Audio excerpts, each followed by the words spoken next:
Good morning, students. So நம்ம last 2 videos ஃபுல்லாக basics தான் பார்த்துருந்தோம்.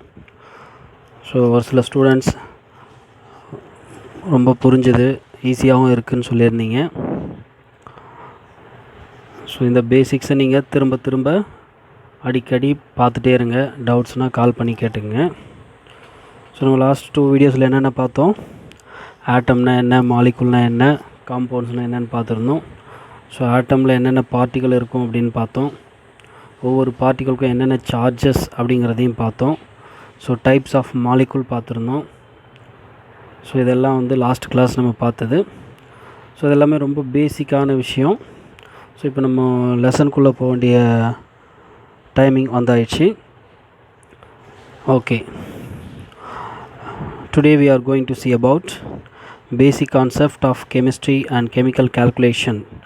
பேசிக் கான்செப்ட் உங்களுக்கு மேக்ஸிமம் என்ன பேசிக் ஸ்டார்டிங்கில் சொல்லணுமோ அதை ஆல்ரெடி லாஸ்ட் 2 வீடியோஸில் சொல்லிட்டேன். ஸோ இப்போ நம்ம டைரெக்டாக goes to classification of matter. இப்போ மேட்டர் அப்படின்னா நம்ம தமிழில் பருப்பொருள் அப்படின்னு சொல்கிறோம். இந்த மேட்டரை எப்படி கிளாஸிஃபிகேஷன் பண்ணுறது, பருப்பொருட்களை எப்படி வகைப்படுத்தலாம் அப்படின்னு பார்த்தோம்னா, ஸோ கொடுத்துருக்காங்க. ஸோ அதுக்கு முன்னாடி நம்ம இந்த பருப்பொருள் எங்கெல்லாம் நம்ம பார்த்துருக்கோம் அப்படிங்கிறத நம்ம ஒரு அவுட்லைன் மாதிரி சொல்கிறோம் பாருங்கள். Look around your classroom. நம்ம கிளாஸ் ரூமை பார்க்குறோம். என்னென்ன பார்க்குறோம்? You might see your bench, table, blackboard, window and etc. இட்இஸ்னா எக்ஸட்ரா. What are these things made of? They are all made of matter. எல்லாமே பருப்பொருட்களால் ஆனது. இது எப்படி டெஃபினிஷன் சொல்லலாம்னா, matter is defined as anything that has mass and occupy space. என்ன சொல்ல வராங்கன்னா, நிறையுள்ள இடத்தை அடைத்து கொள்ளும் தன்னுடைய அனைத்து பருப்பொருட்களும்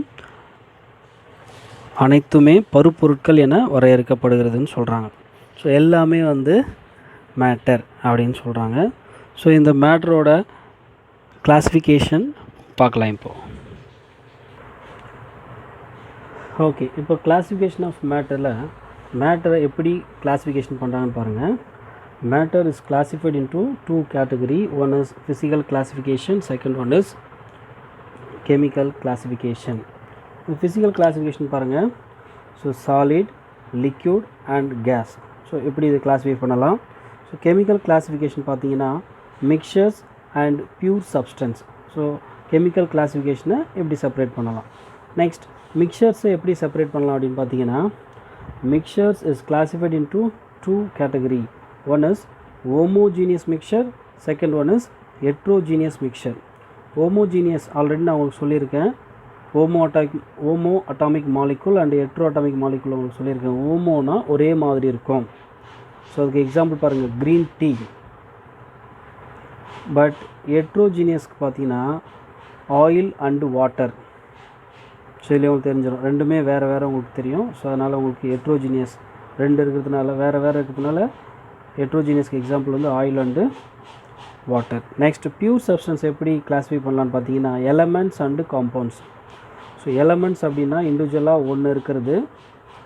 பியூர் சப்ஸ்டன்ஸ் எப்படி கிளாஸிஃபை பண்ணலாம்? Elements and compounds. எலமெண்ட்ஸ் அப்படின்னா ஒன்று இருக்கிறது. காம்பவுண்ட்ஸ் அப்படின்னா எக்ஸாம்பிள் காப்பர் சல்ஃபேட். காப்பர் சல்ஃபேட்டோட ஃபார்முலா என்ன? CuSO4. ஸோ அப்போ அதில் காப்பர் இருக்குது, சல்ஃபர் இருக்குது, O4 ஆக்சிஜன் இருக்குது. ஸோ இதெல்லாம் சேர்ந்தது தான் நம்ம காம்பவுண்ட்ஸ் அப்படின்னு சொல்கிறோம். எலமெண்ட்ஸ்னால் ஒன்று இருக்கிறது. இப்போ தமிழ் மீடியம் பார்த்தீங்கன்னா பருப்பொருளை இயற்பியல் வகைப்பாடு, வேதியியல் வகைப்பாடு அப்படின்னு பிரிக்கலாம். ஸோ இயற்பியல் வகைப்பாடில் பார்த்தீங்கன்னா உங்களுக்கு இதெல்லாம் உங்களுக்கு தெரியும். உங்களுக்கு சாலிட், லிக்யூட், கேஸ்னால் உங்களுக்கு ஈஸியாக தெரியும். ஸோ மிக்சர்ஸ் அப்படின்னா கலவைகளில் பார்த்தோம்னா ஒரு படித்தான கலவை. ஹோமோனா ஒரே மாதிரி இருக்கிறது, ஒரு படித்தான கலவை. ஹெட்ரோஜீனியஸ்னால் பல படித்தான கலவை. உங்களுக்கு புரிஞ்சுக்கணும்னு நினைக்கிறேன். நெக்ஸ்ட் பியூர் சப்ஸ்டன்ஸ் அப்படின்னா அதை எப்படி பிரிக்கிறாங்க பாருங்கள். தூய பொருட்கள் எப்படி பிரிக்கிறாங்கன்னா, தனிமங்கள், சேர்மங்கள். நான் ஏற்கனவே உங்களுக்கு ஷார்ட்டாக சொல்லியிருந்தேன். தனிமம்னா தனியாக இருக்கிறது, சேர்மம்னா சேர்ந்து இருக்கிறது. புரிஞ்சுக்கணும்னு நினைக்கிறேன். ஓகே, ஆல்ரெடி நம்ம பார்த்த எலமெண்ட்ஸ்க்கான டெஃபினிஷன்ஸ் பார்த்துடலாம். An element consists of only one type of atom. We know that an atom is the smallest electrically neutral particle being made up of fundamental particles, namely electron, proton and neutrons. Already நம்ம இதை பார்த்துருக்கோம். So இப்போ ஒரு ஆட்டம்னு எடுத்துக்கிட்டால் என்னென்ன இருக்கும்? Proton, electron, neutron. So அந்த 3 துகள்களும் அதில் இருக்கும். அதில் உங்களுக்கு எதுவும் டவுட் இருக்காது, ஆல்ரெடி நான் உங்களுக்கு சொன்னது தான். ஸோ அதுக்கு எக்ஸாம்பிள் அப்படின்னு பார்த்தீங்கன்னா, element can exist as monoatomic or polyatomic units. Example monoatomic யூனிட்க்கு எக்ஸாம்பிள் 2 எலமெண்ட் கொடுத்துருக்காங்க. கோல்டோட சிம்பிள் AU அண்ட் காப்பரோட சிம்பிள் CU.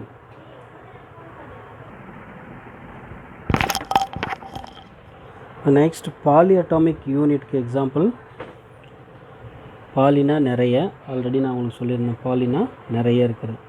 ஹைட்ரஜன் மாலிகுல் 2 இருக்குது, பாஸ்பரஸ் P4 4 இருக்குது, சல்ஃபர் S8 8 இருக்குது. Okay, next compounds. So compounds are made up of molecule which contain 2 or more atoms of different elements. வேறு elements இருக்கும், but நிறைய இருக்கும், மோர் தென் 2. Example பார்த்தீங்கன்னா carbon di oxide, carbon 1 இருக்குது, oxygen 2 இருக்குது. ஸோ இது காம்பவுண்ட். குளுக்கோஸில் பார்த்தீங்கன்னா C6H12O6, கார்பன் இருக்குது, ஹைட்ரஜன் இருக்குது, ஆக்சிஜன் இருக்குது. Next hydrogen sulphide H2S. Last example is sodium chloride. Sodium chloride எல்லாருக்கும் தெரிஞ்சிருக்கும். ஓகே ஸ்டூடெண்ட்ஸ், இப்போ நம்ம நெக்ஸ்ட்டு ரிலேட்டிவ் மாலிகுலர் மாஸ் எப்படி கால்குலேட் பண்ணுறது அப்படிங்கிறத பார்க்க போகிறோம். ரொம்ப சிம்பிள். அட்டாமிக் மாஸ் அப்படின்னா ஒரு ஆட்டமோட மாஸ். மாலிகுலர் மாஸ் அப்படின்னா, மாலிகுல்னால் உங்களுக்கு தெரியும், நிறைய ஆட்டம் சேர்ந்தது தான் நம்ம மாலிகுல் அப்படின்னு சொல்கிறோம். ஸோ அந்த மாலிகுலோட மாஸை நம்ம எப்படி கால்குலேட் பண்ணுறது அதுதான் கொடுத்துருக்காங்க. Relative molecular mass of hydrogen molecule. Hydrogen மாலிகுலோட ரிலேட்டிவ் மாலிகுலர் மாஸை இப்போ ஈஸியாக கால்குலேட் பண்ணுறது எப்படின்னு பாருங்கள். ஸ்டார்டிங்கில் உங்களுக்கு புரிஞ்சிருச்சுன்னா கடைசி வரைக்கும் கெமிஸ்ட்ரி பொறுத்த வரைக்கும் ஈஸியாக தான் இருக்கும். ஸோ ஸ்டார்டிங்லேயே கஷ்டம் அப்படின்னு நினச்சிங்கன்னா உங்களுக்கு கடைசி வரைக்கும் அது கஷ்டமாக தான் தெரியும். ஸோ அதனால் மேக்ஸிமம் புரிஞ்சுக்கிறதுக்கு ட்ரை பண்ணுங்கள். புரியலன்னா டவுட்டை கேட்டு கிளியர் பண்ணிக்கோங்க. சரி, okay. Relative molecular mass of hydrogen molecule. Hydrogen மாலிகுல்னால் H2 கொடுத்துருக்காங்க. ஸோ இப்போது கால்குலேஷனுக்குள்ளே போயிடலாம். how many number of hydrogen? 2 hydrogen இருக்குது. ஸோ அதனால் 2 போட்டிருக்கு. Into relative atomic mass of hydrogen atom. ஒரு ஹைட்ரஜன் ஆட்டமோட relative atomic mass is 1.008 U. இப்போது 2 × 1.008. ஸோ மல்டிபிள் பண்ணினா உங்களுக்கு என்ன கிடைக்கும்? 2.016 U. ஸோ இதுதான் answer. 2.016 is the relative molecular mass of hydrogen molecule. So second எக்ஸாம்பிளும் ஒன்று கொடுத்துருக்காங்க. ஸோ குளுக்கோஸோட ரிலேட்டிவ் மாலிகுலர் மாஸை எப்படி நம்ம கால்குலேட் பண்ணலாம் அப்படின்னு பார்த்தீங்கன்னா, ஸோ ஃபஸ்ட் குளுக்கோஸோட ஃபார்முலா பாருங்கள். First so relative molecular mass of குளுக்கோஸோட formula C6H12O6. So how many number of carbon? 6. So 6 into carbonோட mass 12 plus how many number of hydrogen? 12 hydrogen. So 12 into 1 hydrogenோட value is 1.008 plus how many number of oxygen? 6 oxygen. So 6 into atomic mass of oxygen is 16. So oxygenோட mass வந்து 16.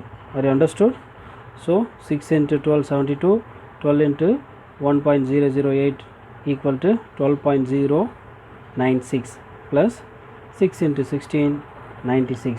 So overall the relative molecular mass of glucose is 180.096 U. Are you understood? Thank you students. Thank you.